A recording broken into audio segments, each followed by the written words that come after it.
I feel like we need to go back to the land. Learning to grow our own vegetables, learning to, harvest our own, meat and all that stuff. I wanted my children to have that knowledge.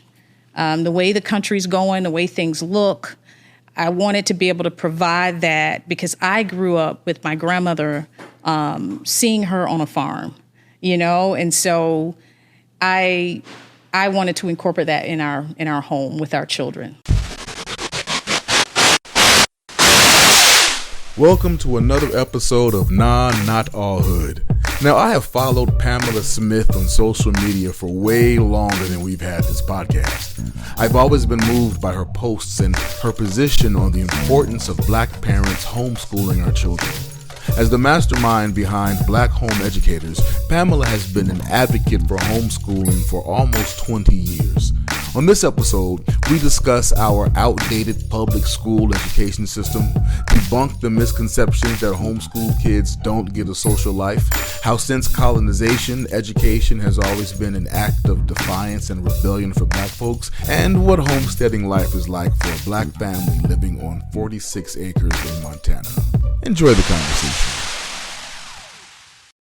Okay. But these are your peoples then down here. Yeah, Okay. I'm from the South. I'm born and raised parents that grew up during Jim Crow here in Georgia. So my mom went to segregated school. My dad also, they had to go to the back of the stores and all that. And the town they're in is still very much segregated today. So Wow. I'm the first generation to vote in my family. Because of that fear, KKK to my grandparents, my mom never voted. I'm the first generation. Wow. Yeah, there's parts of Georgia that are still back in time. Like, this is the city. Like, where I'm from is the rural part. What part is that? It's a little town called Cairo, Georgia. Little tiny small town, like 10,000 residents. Okay. Yeah, and that is the birthplace of Jackie Robinson. He was born to sharecroppers in Cairo, Georgia, before moving to Pasadena, California. So, a little town with a lot of history. They still have Confederate soldiers up at the courthouse. And that town, there's an article written in CNN. They refused to honor, they were slow about honoring Jackie Robinson, but they have statues of the Confederate soldiers up. Mm. Yeah. And you grew up there till how old? Till I was 18, 19, went to college. Wow. Then I went to college in Tallahassee. Went down there to TCC, became a nurse, and really worked my way out of poverty. I had a mission to try to I felt like I had to get out of that area. There's just, even when I go there now, it's like a depression over that whole city. And so I went to school in Tallahassee and became a nurse. And from there, graduated, started my own healthcare business, built it. It became a multimillion-dollar company. That gave me the freedom to really homeschool, gave me the freedom to start the homeschool center that I just shared with you. Yeah.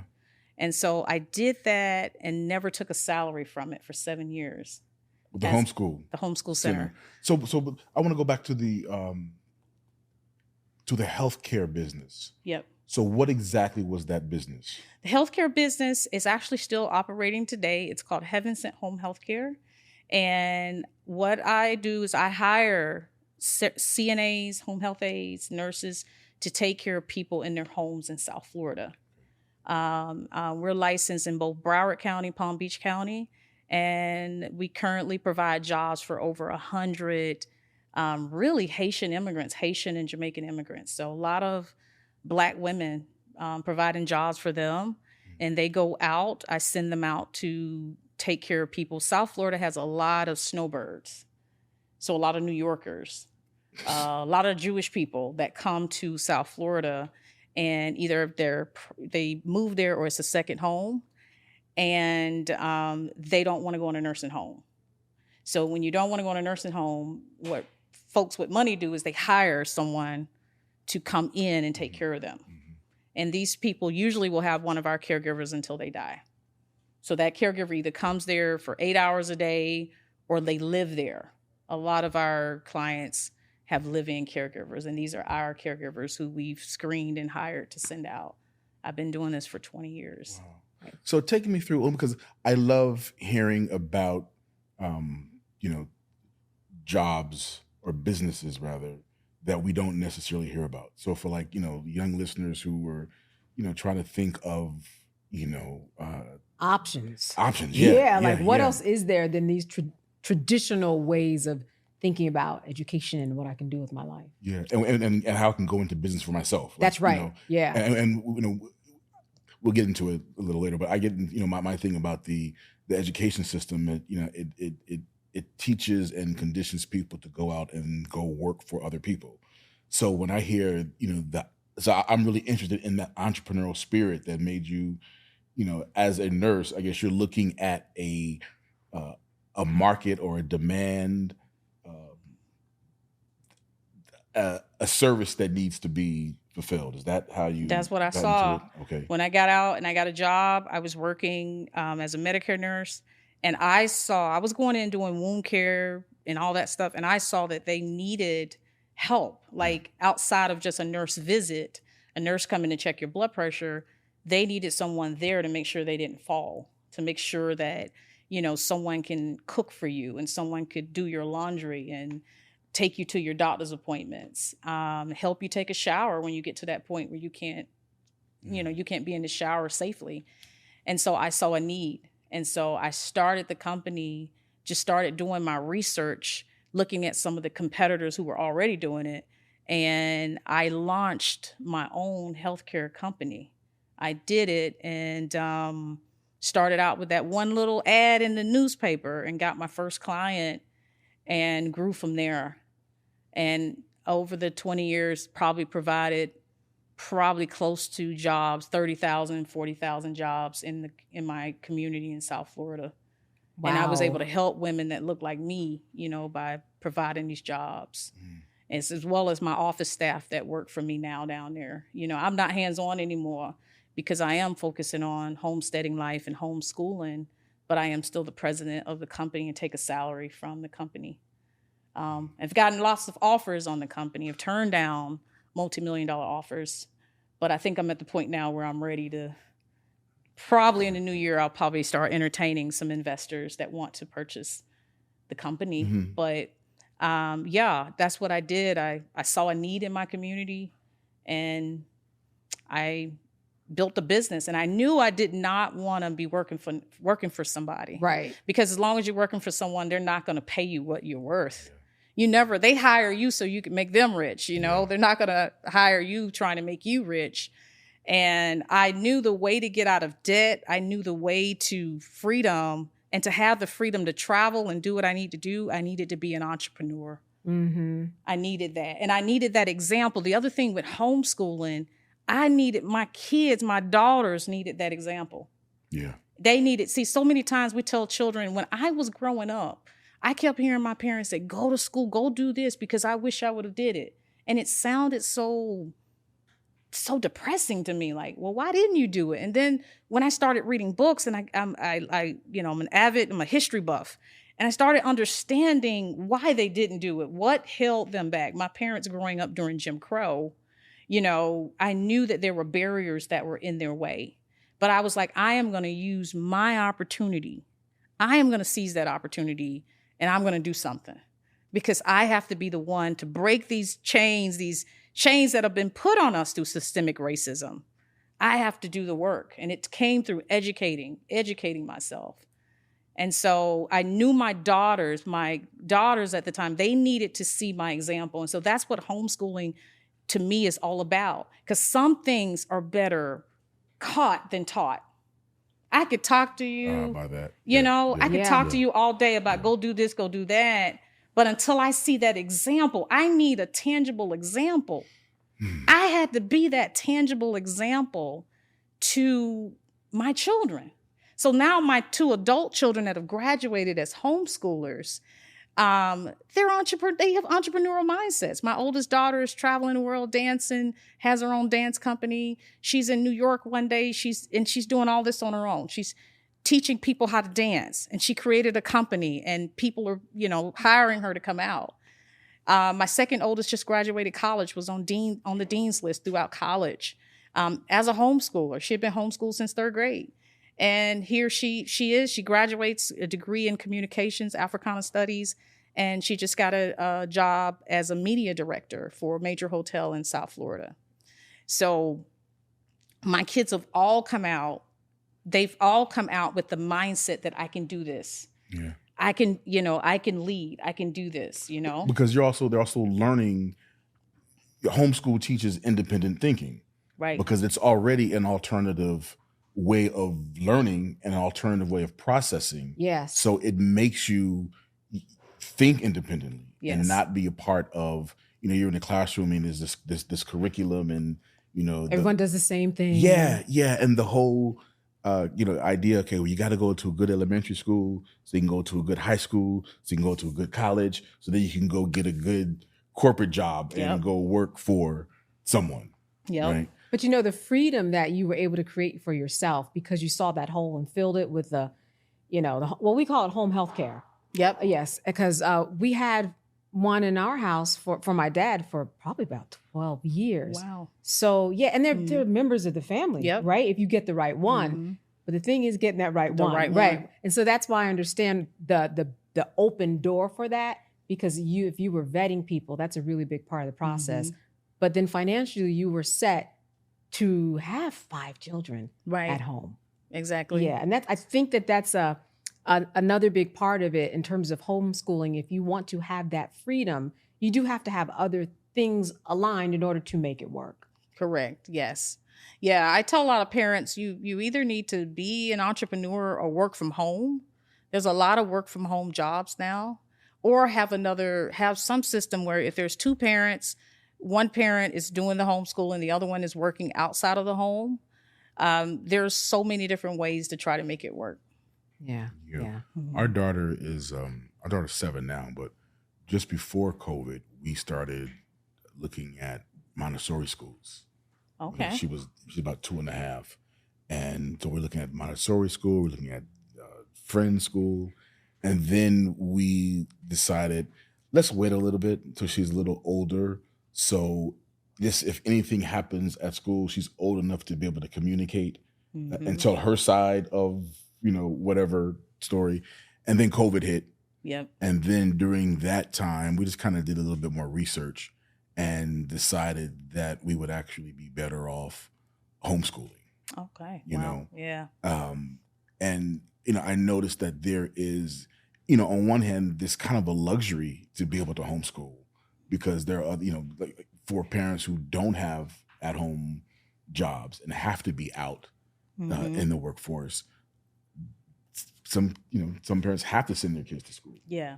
And I think there's an interesting thing when you think about the history of school and how the classroom was created. Right. The classroom being really a daycare, if you will, for parents who, you have these kids, you drop them off at school so you can go work for somebody and have this, have somebody else taking care of your kids and indoctrinating them from such a young age. Right.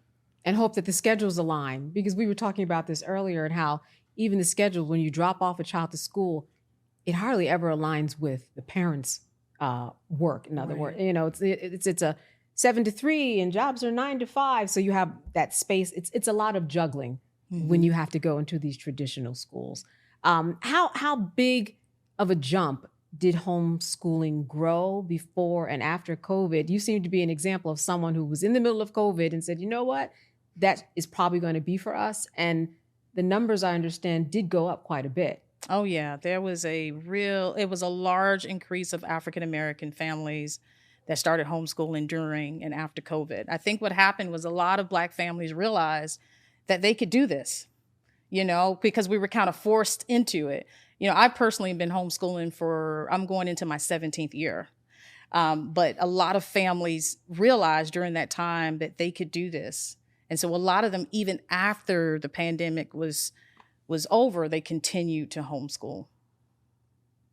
How do you homeschool exactly in terms of the process? If you take them out of school, or let's say they were never in school, do you have to tell anybody? Yes. Okay. Or does it depend upon the state you're in?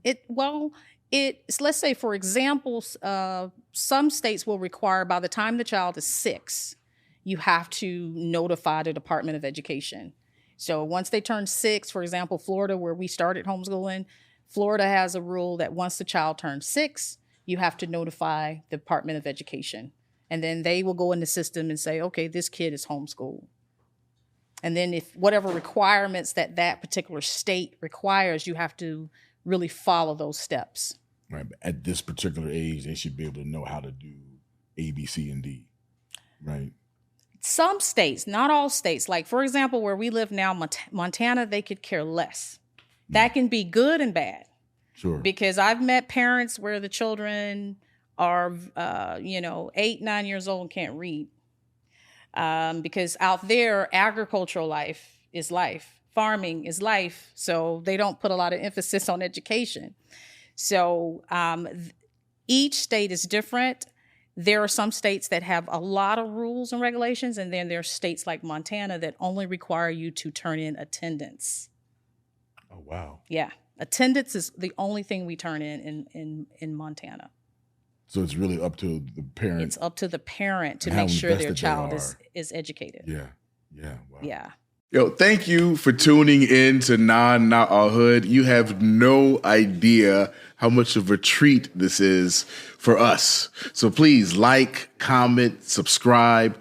Just join the conversation. We appreciate you. You know what I find interesting is the fact that, and I didn't know this, if you are homeschooled, and this makes sense though, you still get to participate in the sports. And that's where a lot of socialization happens. I know you also have to kind of curate your child's socialization process, but sports has always been a big part of that. And I would imagine that your children are in it, and I'm wondering, how do you curate their experiences in terms of their own culture? And then also, we need to know about other cultures too in order to understand it, live it, not be shocked by it. And how do you situate where they get those learning experiences? Absolutely. Great questions. First of all, I always tell parents that you are a facilitator. You do not have to be a teacher to homeschool your kids, but you facilitate. That's the key word. You facilitate their learning, meaning you create that learning environment. So as you just stated, most states will allow homeschoolers to still play sports. My oldest daughter was a star basketball player for our local high school. She was the basketball. She was very good in it, and she was good in track. So she won a medal on the state level. She was the captain of the basketball team. She did all the sports with the school as a homeschooler. Most states will have rules that say that homeschool kids can still come in and do the band, play instruments. They can still participate in the extracurricular activities. Then it's up to the parent to facilitate everything else. And what we love to do is world schooling. So this year, for example, not only are we taking a trip to DC, we're going to be meeting Congresswoman Jasmine Crockett. I've arranged for that. We're going to do a tour of the Capitol, and then we're going to go to the African American Museum in DC. That is going to be a spirited visit for sure. So on top of that, we're going to Thailand this year. Really? So we're already doing our unit studies at home on Thailand, the culture, the people. And so we are facilitating that through world schooling. We call it world schooling. But, and over the years, we had an RV, and we would just put the kids in the RV. We go to all the national parks. We've pretty much been to almost every state. We got 2 states left in the country. Wow. But we've been to every state. We go into national parks. There's so much history and science all around us on the road. So road schooling and all of those things. And when we go road schooling, I go to the library. The library is your friend if you're a homeschooling parent. Yes. You get that library card. Go to the library. We check out a ton of books. So we plan it out. If we know we're traveling across the nation, what states are we visiting? We check out all of those books, and we're learning on the road. Yeah. When we did, I think, our last round of recordings on 2 of the days. So my wife does most of the teaching. I'm the TA. Okay. And just one day, my wife asked our daughter, if time and money were not a concern, what would you want to do? And she said, I would love to travel every country. Well, first she said, I would love to travel for every country, first class. First class. And spend 2 months there. Wow. So my wife, so they figured out what country. She said Egypt. Wow. So my wife, went to the library, picked out just a bunch of different books on Egypt. And, over a course of a couple of weeks, they would, read these books about Egypt and study the food. And then on one of the days, we were here all day, my wife arranged the living room and the couch like a first class airplane. And she was like, what is it you like about first class? She's like, I like that you get to eat good food and watch a movie. Yeah. Right. So they, my wife cooked, lunch, and they sat on the couch that was there. They printed out tickets and they watched a movie on Egypt. Then they watched they watched a documentary, then they watched an animated movie. And then by the time I came home, my wife had learned, she got a couple of recipes from like Egyptian food. Wow. And we actually had to dress up. She had a menu. Wow. She had an Egyptian invocation that we read before we ate. It was a whole study on this culture and just the creativity behind it. Mm-hmm. And my daughter knows so much about Egypt because of the creative approach, as opposed to you're in school and you're just, you're reading sitting through a book. Yes. Mm-hmm. Yeah. And what we discovered early on so our daughter is not a sit at a desk and keep her hands folded kind of kid.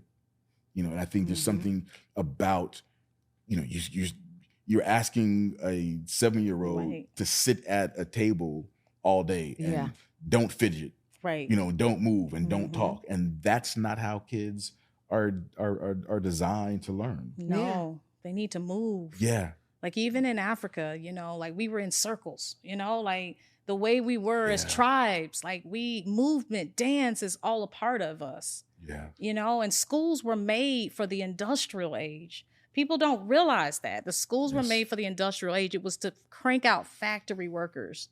And it hasn't changed. I was invited to speak at a conference in Miami. It's an education conference. I was sitting next to the woman, the district assistant to the Miami-Dade district, that's the third largest school district in the country. And she said that the school system is outdated. Wow. She admitted that it was the way that they're doing school, the calendar, everything about it, she said, is outdated. And it was made to crank out factory workers. And this is why everybody has to pass the same test. We're not all the same, and a test cannot measure your intelligence. It can't measure. Passing a test means you can memorize, you can, And most times they teach to the test. And they're teaching to the test. Yeah. Yeah. And so the kids are just cramming all of this information in order to pass this test, and then they're not retaining it. What your wife is doing, what you all are doing with your daughter, that's learning. Yeah. And she's going to retain it. She's retaining it. Yeah. Yeah. And I love that story. I love what you just shared, because that's what it's about. You're able to hear your children's heart, hear what they want to do, and then respond. Because you never know what you're extracting out of them. You're extracting gifts out of them. Yes. That is what nobody knows our children better than us. Yeah. And to be there in the moment and see, as opposed to her being at school, you're seeing her, maybe what she's picking up or not, or liking. You're able to have your eyes on her and know what's a good takeaway from it. Yeah. I remember we had a young woman who I went to school with, and her mom was always at the school. But she was always at the school in the principal's office because she always had a complaint. Now, that's what it looked like to us. What was happening is that this young woman, who's still not my friend, she was being tracked. So we had something called open highways. And so open highways was what they put you on when you were a slower learner or needed a little more help than the traditional student. So her mom would be at the school every day. Says she is not. She is not in open highways. She's not. And I mean, she would be in there fighting. She'd have to come to school as opposed to, both of you are at home seeing the actual development. And she spent so much time there that honestly, growing up, we saw her as something bad. Her mom's always at school. Her mom's always at school. This girl became the valedictorian. Wow. Had it not been for her mother coming all those times, we'd see her in the hall. She might as well have been a student. She was always there. Wow. Fighting for her child to say, you are not going to track her. Because then you have different types of learners too. And, like you said, it's an industrialized process. And if someone is learning in a different type of way and you're not trying to teach in that way, they get lost. And then they are just put in a program where, they're slower, they think in a different way, and we're not going to worry about them. Yeah, and they get labels. They get labels. That's the school to prison pipeline. Yeah. Yeah. Yep. And they get labels because they can't sit down. That's right. They're not sitting down. They need to be on medication. When really it's not, most of the time it's not the child, it's the teacher. We have to learn how their minds work, sadly in school, in public schools and a lot of private schools, they're not going to do that.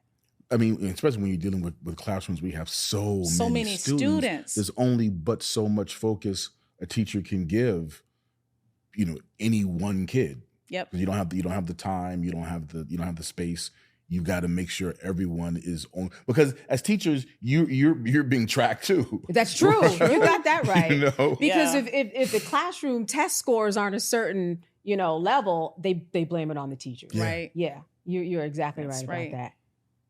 How were you taught? Because you had a non-traditional educational background too, right? Sure. Because if you're on set somewhere, you weren't going to school every day. Yeah. Well, up until the 9th grade, I was actually in public school. Okay. And in LA Unified School District. And then when But Cosby actually moved to New York. And the first semester, I was at Paul Revere Junior High School. And first semester, I was still trying to stay at my junior high school because when we first did Cosby, only 6 episodes were ordered. So we had no idea that we were going to be there for 8 seasons. So it wasn't, my mother didn't want to pull me out of school. So we were basically doing this correspondence thing. Like I'm on the school's, the school syllabus, and I do my homework. I'd have to mail my homework in because this is before email. Real? Not even fax at the time? No, they weren't faxing. They were really? Like, you gotta mail it in. So oftentimes my homework assignments would come in late because we're talking about mail. And my tests would come back. They weren't set up for this correspondence. And it was the first time that I had gotten a D. My history teacher wanted to, because he didn't understand or didn't want to understand that the correspondence system was going to be different. Mm-hmm. So I ended up leaving Paul Revere, and there's a school in New York called Professional Children's School. Mm-hmm. So there's, FAME. Yeah. There's the FAME school. There's performing arts. And then and that's where, where you learn the arts. Right. And then down the street was PCS for kids who were actually working. Performing arts high school didn't want you to work. They wanted you to learn the craft before you become a star. That was their philosophy. Professional Children's School, PCS, was for kids who were actually working, where they were, actors, dancers who were going on tour. I guess there were a couple of models there. But they were for kids who were working. So they were set up for correspondence. So I was able to be enrolled in that school, have a syllabus, work with tutors, because when you go to school while you're working on set, you get 3 hours a day. And it's somewhere in between shooting and rehearsal, you've got to get your 3 hours. Just has to total that. Yeah. And sometimes you don't get that. So I would often spend days off or weekends because if you're going into school for 20 minutes at a time, you're not really doing the learning. And you're also distracted because you're coming from rehearsing the scene to sitting down with a tutor. Right. So I would spend a lot of my off days and weekends. It was like, forget trying to get the 3 hours in during the week. Let's just do the hours again on my days off or over the weekend. But the great thing for me was in school, my grades were always good, but the comments were always, Malcolm talks too much. Really? Really? Yeah, believe it or not. So the great thing about having a tutor for me was, I was just focusing on the work. But the experience I had was I had tutors who, when the light bulb would go off for me because I learned something, I would also see the gleam in their eye. Mm-hmm. Because it was one-on-one. Yeah, and because I got it, they were like, he got it. So there was I guess the energy and the support and seeing a teacher be fulfilled because I'm fulfilled because I've learned something. It gave me a different relationship with learning. Yeah.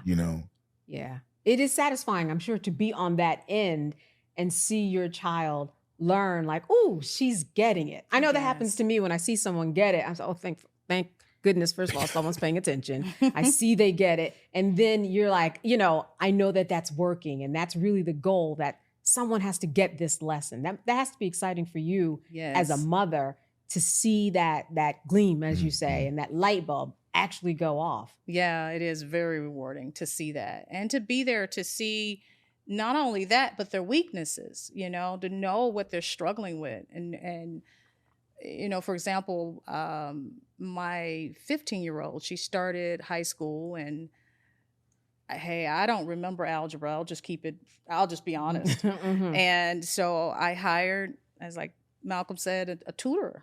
And so she's working one-on-one with a tutor in her Algebra 1, Algebra 2, and geometry.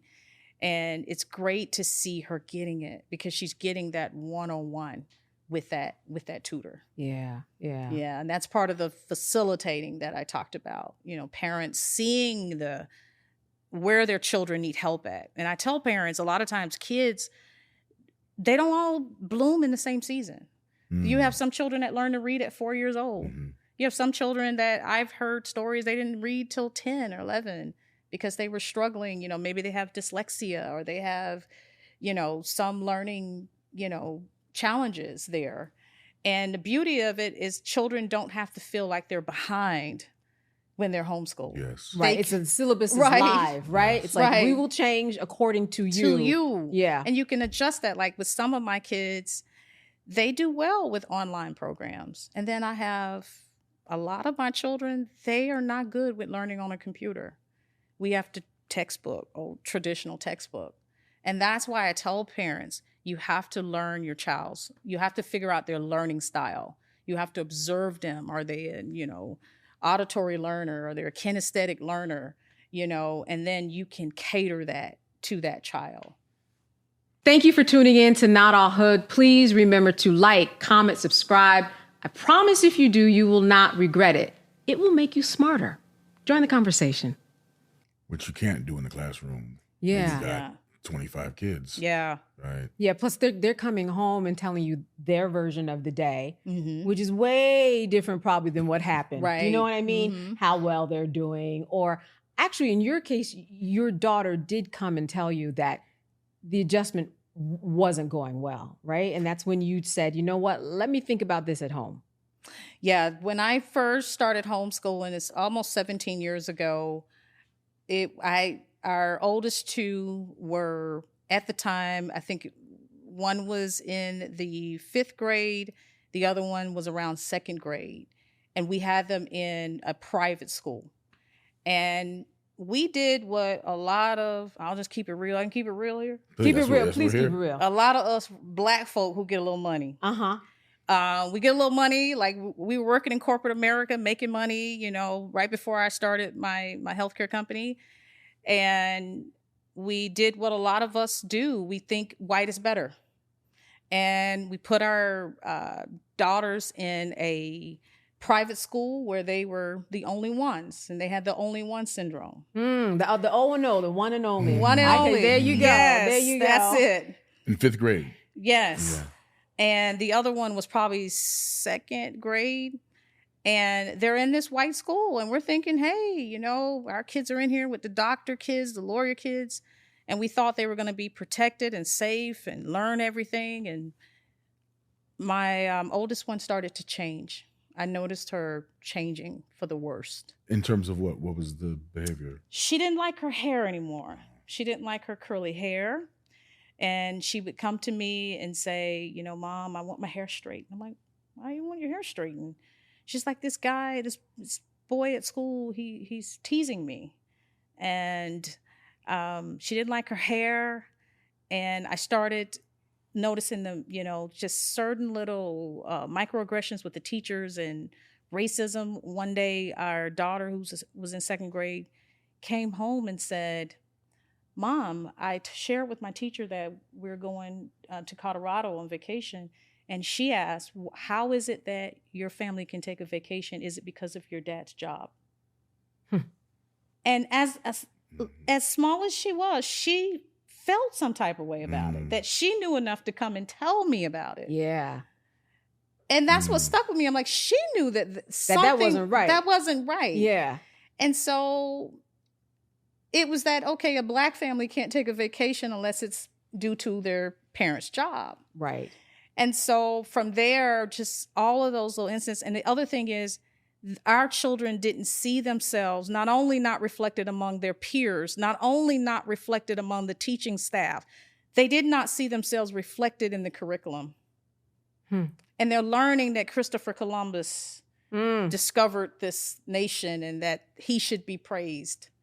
And I saw a problem with that 17 years ago. Wow. And I had to do something about it. You were so early on, though. I mean, that was not a place that was filled with a lot of homeschoolers at all, especially not Black homeschoolers. No. We've always homeschooled. We can go all the way back to the pit schools. Sure. We can go back in history to on the plantation where our people would steal away in the night, you know, and they would go to what they called the pit schools. And there would be maybe someone who was free or someone who knew how to read on the plantation. And they said they would have books hidden underground and they would go and learn, like Frederick Douglass. He said he traded biscuits for lessons. So our people have always sought out alternative education. But no, we didn't have the numbers like we do now since COVID. But even then, I knew I had to do something about education because I'm like, okay, we have pulled our kids from public school. They're in private school, and it's not working in private school. Right. So what are we going to do? And charter school wasn't an option because a lot of people use that as, okay, middle ground. Right. Well, in Florida, you still have the FCAT. We still had the standardized testing. Yeah, that was a major concern for me because the teachers were teaching to the test. Okay. And that put a lot of anxiety on our oldest daughter. Our oldest daughter is the only child that went to public school. Her sister and her then went to private school. From there, the children and the younger ones have never been in a school. They've all been homeschooled. So what were you doing work-wise when you decided, you know, I need to stop what I'm doing and start homeschooling my kids? I had just started a business. I had just started my home healthcare business, and it was in the infant stage. And that's why I was like, what am I going to do? Now I'm homeschooling. I just started a business. But what I did is my husband and I would take turns. So he would go to the office one day and I would be home. When I needed to go see clients and sign clients up, he was home with the kids. Mm-hmm. And there were times, because I had my own business, I would bring them and sit them in a cubicle. So I bring their schoolwork and we work on like the one-room schoolhouse, you know, and the little ones, I would give them busy work. You work on this while mommy makes some calls, you know, and we made it work, you know, and that's how we've done it. But by any means necessary. Sure. We were going to educate. Yeah. And we were going to raise them up to be leaders. There's this thing that the professors do at graduation. We always say before we go, well, we're off to meet the dead grandmothers and grandfathers, because during the year, that's the excuse that the students will use as to why they can't go to class.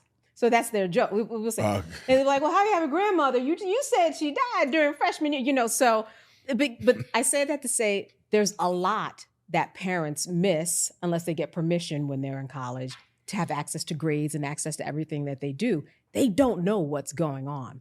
And I'm wondering, what can you tell parents they're missing during the day that you see that there's no way they can see when they send their kid off to school 6-7 hours? I would say, the beauty about being involved with your child is to really know I would think about what are they learning? What things are in that curriculum to me is very important. What are they being taught? What are they learning? What are they retaining?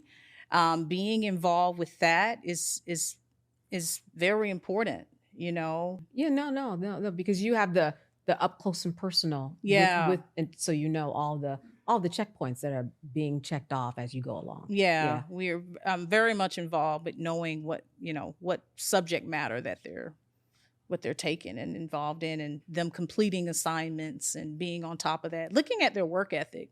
I think that's the other thing with homeschooling, because Malcolm talked about this in the beginning, they're very self-directed when they're homeschooled.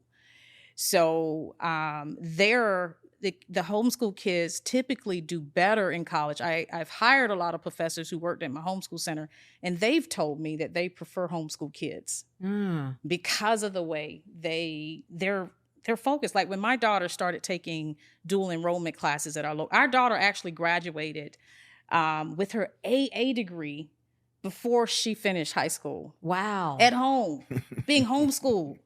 And and it was with honors. She got a degree with honors. That's great. She graduated from high school as a homeschooler with her AA.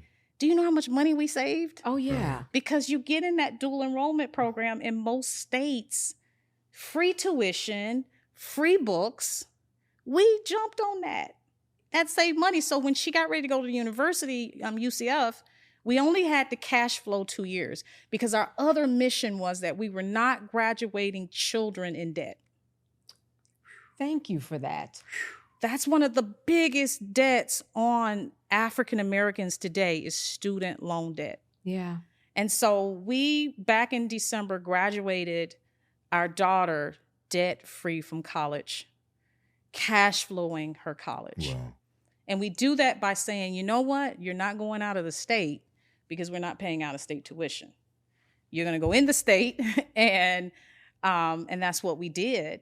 And we were able to cash flow. Plus, we're going to utilize the dual enrollment program while you're at home. So once children get to be in high school, I would say around 10th grade, some kids are prodigies and can do it sooner.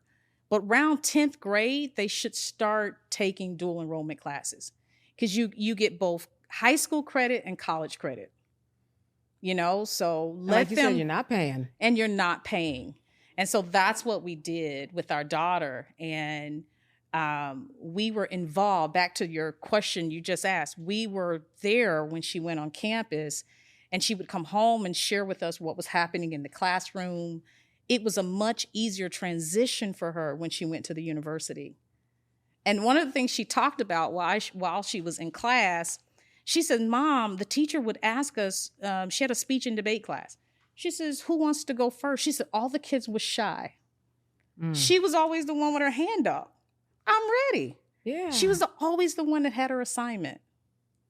Oh, wow. Yeah. So for people for whom homeschooling sounds like an interesting option, what's the process? Because I remember my wife had to go to these conferences, and there are conferences in so many different homeschool curriculum companies that are trying to sell you on their curriculum. What would be the process? To get started with homeschooling, Yeah. you would need to check first with your state. Like, what are the laws in your state? And you can usually go to the school board. You can go to your actual county school board office. Usually there's a website and they will have everything listed on the process of getting started. Usually it's filling out a form online and hitting the submit button. And then your child is officially enrolled as a homeschooler. From there, I tell parents to find out your child's learning style. Do not buy curriculum until you understand what type of learner your child is. Otherwise, you're going to spend a lot of money buying curriculum. And if you buy curriculum, I would say buy it used. There's so many groups online that sell used curriculum. eBay is my favorite. I buy a lot of used curriculum. And the purpose of that is if it doesn't work for my child and I throw it away, I've only spent $20 or $30 on it. Some of this curriculum can be very expensive for parents. So I always say buy used. Online, there's a lot of assessments for you to learn your child's learning style. What type of learner are they? Are they auditory, visual? Do they learn hands-on? Like my son is a very kinesthetic learner. And so you want a curriculum that is going to cater to their learning style. Otherwise, it's going to be tough. It can be really tough. If you got a curriculum that is just reading, and this child doesn't do well with just reading a bunch of material, it's going to be a challenge. So find out their learning style and then find curriculum that will go with that will support that. Yeah. You're able to say to yourself, you know what? We're going to read a book, even though it's banned, right? You're able to do, like, you don't have any limitations, anything. No, we pride ourselves on reading banned books. Yeah. So banned books, documentaries, we do all of that. Learning. Our son is a big history buff, so we're always watching a lot of documentaries, all types of resources, traveling, like I said before, for learning. Homeschooling, also homesteading, which I find really fascinating, right? And you integrate that into, you live off the land in a way, not necessarily off the grid, but there are a lot of things that when someone might look at you, it's kind of non-traditional in terms of living on the farm and the different types of animals that you raise, and you integrate that into the homeschooling experience. Can you explain just what that looks like on a day-to-day? Yes, we live on 46 acres in Montana, and that was on purpose because I wanted at least 40 acres because of what was promised to our ancestors. So we are there. We have cows, we have alpacas, and I wanted to go back. I feel like we need to go back to the land. Learning to grow our own vegetables, learning to, harvest our own, meat and all that stuff. I wanted my children to have that knowledge. The way the country's going, the way things look, I wanted to be able to provide that because I grew up with my grandmother, seeing her on a farm, and so I wanted to incorporate that in our home with our children. So your kids actually milking cows? We don't have milk cows. We have meat cows. Okay. So no milk cows, but we do have Highland cattle, which is very low in cholesterol. And so we have cows and alpacas, and they help out with, mostly in the winter when everything has snowed, and they're having to help with the hay and everything, making sure the animals are fed. I'm so fascinated. So am I, because you grew up, as you said, your grandmother, you saw people who were in the farm life. Yeah. I can remember when I was looking for some place to live, I looked at their ordinances for chicken. I really wanted chickens, and a lot of people told me there was an ordinance that said I couldn't have one. But in my head, I really didn't imagine having chickens and getting some eggs and having that country part that I also heard my parents talk about. A lot of people, unwashed eggs are the best. Yeah. They mix different. They taste different. How did you get there to say, all right, this is the life that we're going to lead. We're all going to get on this 46-acre farm, and that's a family affair. Yes. Everyone's co-signed. I mean, was it difficult? It wasn't. I think it was because of our lifestyle as a homeschooling family, being so close knit as a family. Because, homeschooling brings you together. There's a bond between your children that it's just, my kids are the siblings are very close. We're close to our children, and we travel a lot. And so through our travels and going to different places in the mountains, we're like, wow, we saw peace. And we wanted that life. I don't know if you read the book by Bell Hooks, Belonging. I haven't. Oh, you got to read that.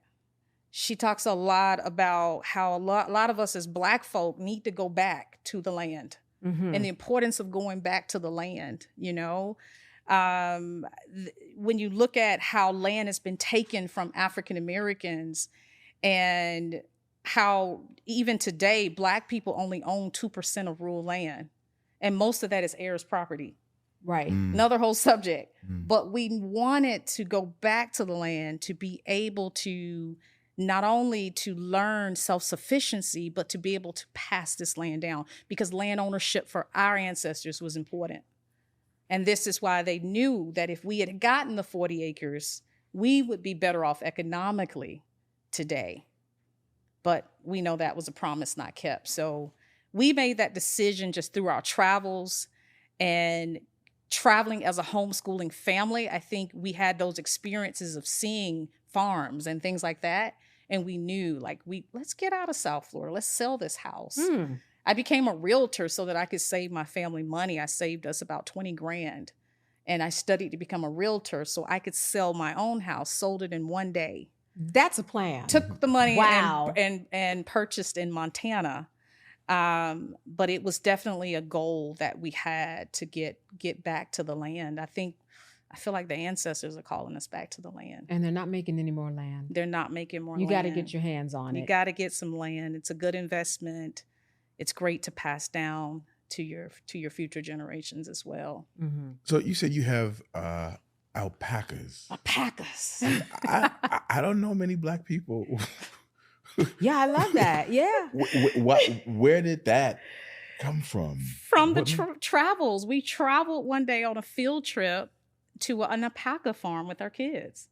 And we took our kids on a family field trip, and we went to an alpaca farm, and we fell in love with the alpacas. They are so soft. They're hypoallergenic. They are beautiful. They're really good with kids. Oh. Their fiber is they call it the fiber of the gods. And their fiber is some of the finest wool in the world. And you can get a lot from selling the fiber as well. And I'm also a crocheter. I was just about to ask you, did you knit your hat? I was like, she must. And so I knew when we got the homestead that I was going to get some alpacas. And just so happened, there was a gentleman that he couldn't afford to feed them anymore. And so we took in a herd of about 9 alpacas. Wow. And so I'm just thinking process. So they drove them all over to you in a truck? We had to go get them. You had to go get them and then bring them back. Had to bring them back. That sounds like a journey. It was a journey, and the guy that had them, I don't think he wasn't gentle with them, so they were spitting on him. Alpacas do spit. Oh. They won't spit if they're well taken care of. They've never spit on us. But the guy kept getting spit on. It was hilarious. And but it was a journey getting them from Idaho to Montana. I see. And we drove them over there. And then the other thing that I fell in love with Highland cattle. Those are the long-haired cows with the pretty horns. Yeah, yeah. So then I started getting Highland cows too. Do you have chickens? Not yet. Okay. No, we're working on the chickens. I'm going to probably be building a coop this fall. I'm going to build a coop. That'll be a good homeschool project. Absolutely. I'm going to get the kids involved to build a chicken coop so we can have our own fresh. The thing is, right now, we don't have to do that because all of our neighbors have them. Oh. So they're always selling them. Everybody around me is homesteading. So like everybody, you really don't have to buy commercial meat because your neighbors they have meat, they have eggs, they have everything. Wow. And Wow. you could Do you barter do like and a barter? everything. Yep. That There was you my, go. yeah. You barter for it. Like my husband goes to get hay from the Amish people, and they'll give him hey, we got some meat, we got this, Yeah. that, so yeah, And that opens up a lot of doors. We were having a discussion, I can't remember when, but we were talking about how there are some communities that are very insular, like the Amish, but that really opens door when, like you said, you're all homesteaders, so Yep. you have that in common. We do. Like our neighbor plows for us, like in the winter with snow. Our neighbor just comes down. He's retired and he just plows the road, and it's our road. It's a road that just dead ends to our place, and he takes it upon himself, and just because everybody's helping each other, it's really like it was back in the day. Everybody just helps each other. Yeah. What's it like? I'm assuming there are not a lot of Black homesteaders in Montana, right? So Right. what is that life like? Because you're literally a minority. Yes. In this context, how does that work with regard to race relations? It's hard. It's hard because Black people make up less than 1% in Montana. And so we get a lot of stares, and we get a lot of in the store, well, what are you doing here? What brought you to Montana? We get a lot of that. So it is tough. So one of the things we try to do is keep traveling with our kids, because we don't fully have the community yet. We are working on building a Black community. We do have some other Black families in a bigger city. It's Missoula, where more Black people are concentrated there. So we have formed a Black Heritage Club. Oh. And so we get together and read books. And so we're reading the Black West right now. How many people are in that club? Ooh, it's about 9 of us. Wow. Nine of us. And so we kind of get together and talk about the challenges of living in Montana, but also to connect. We have Juneteenth there, believe it or not. Is that right? So I was the keynote speaker this year at the Juneteenth event. How big was that audience? Big and majority white. Okay. It was the mayor and a lot of more of the progressive whites community. But after I spoke, they all applauded me and were thanking me and said that they learned a lot. Yeah, they were really thanking me for the speech. So how do your kids get socialized? Socialization, again, is coming from our kids are, by the time they're 14, as homeschoolers, they always have a job. So they're always out working. They're volunteering in the community. We are traveling. Like I said, we're going to DC here next week. So really it's just putting them in sports, keeping them active, but definitely not just keeping them at home. Like you have to get them out in the community. They have to be involved. Mm-hmm. Yeah. So the conversations that people normally have with their son or daughter about race as they send them out into the world, is your conversation the same? Or is it similar to someone who doesn't homeschool? Yeah, we have to have the same conversations, and more so being in Montana. I feel like we have to have even more conversations in a predominantly white state. So just really talking to them, especially like with our son, keeping him safe, and things like that. But yeah, we have those same conversations. Yep. You strike me as a person who might move out of the country. Am I wrong or right? That might move out of the country? Yeah. Have you ever thought about living abroad? Well, fortunately for us, we are on the border of Canada. Ah, sure. So we take frequent trips to Calgary. Mm-hmm. And we have thought about getting a second home in Calgary. Canada is rated number 4 in the world for equity. So it's a progressive country. And so we definitely are thinking of possibly getting a second home maybe there, because we would only be 4 hours away from our homestead. Yeah. Yeah. Wow. Being on the border. Yeah. One of the things that I constantly talk about the dark side, the downside of social media. One of the upsides, one of the good, is that you get to meet really cool people. Yeah. And Pamela and I have been following each other for quite some time. Yeah. We're IG friends. Yes. But it's cool to actually have you here in person. Thank you. I'm so glad you came to be part of the podcast. And I love your content. So Thank you. people who are listening, Black home educators Yes. on IG. Yeah. Thank you for being here. Thank you for having me. Yes, Thank yes, you. yes. Look, keep crocheting. Yes. Not all hood.